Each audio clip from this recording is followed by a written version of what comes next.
ஒளி கொடுத்த விளக்கு கதை பார்க்கலாமா? ஒரு ஊரில் ரகீஸ்னு ஒரு பையன் இருந்தான். அந்த பையனுக்கு இருட்டுனா ரொம்ப பயம். அவன் ஒரு நாள் அவனோட பாட்டி வீட்டில் உட்கார்ந்துருந்து அழுதுகிட்டே இருக்கான். அப்போ அவனோட பாட்டி கேட்குறாங்க, "நீ ஏன் கண்ணா அழுற?" அப்படின்னு கேட்குறாங்க. அதுக்கு ரகீஸ் சொல்கிறான், "பாட்டி, எனக்கு இருட்டுனா ரொம்ப பயம்" அப்படின்னு சொல்கிறான். உடனே பாட்டி அவங்க வீட்டில் இருந்த ஒரு பழைய விளக்கை எடுத்து அவனோட கையில் எடுத்து கொடுக்குறாங்க. அவன் அதை கேட்டு, "இது என்னது பாட்டி?" அப்படின்னு கேட்குறான்.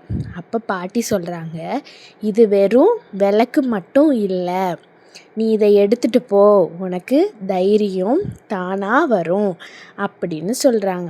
அப்படி சொன்ன உடனே ரகீஸும் அந்த விளக்கை எடுத்துக்கிட்டு வெளியில் வாரான். வெளியில் வந்த உடனே அவனுக்கு ஒரு பாதை தெரியுது. அந்த பாதை வழியாக நடந்து வாரான். நடந்து போகும்போது அவன் மனசில் அப்படி ஒரு பயம், அப்படி ஒரு கண்ணீர். அவன் கண்களில் கண்ணீர் சொட்டிக்கிட்டே இருக்கு.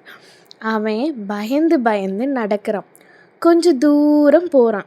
போகும்போது அவனை அறியாமலே அவனோட பயம் கொஞ்சமாக மறைஞ்சு போகுது. கொஞ்சமாக ஸ்மைல் பண்ணுறான். கொஞ்சமாக சிரிச்சுக்கிட்டே அவன் போகிறான்.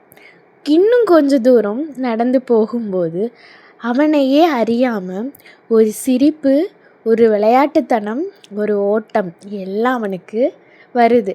அவன் சந்தோஷமாக ஓடிக்கிட்டே வீட்டுக்கு போயிடுறான். மறுநாள் பாட்டி வீட்டுக்கு வாரான். பாட்டிக்கிட்ட வந்து கேட்குறான், "பாட்டி, இந்த விளக்கு என்ன மாயம் பண்ணுமா?" அப்படின்னு கேட்குறான்.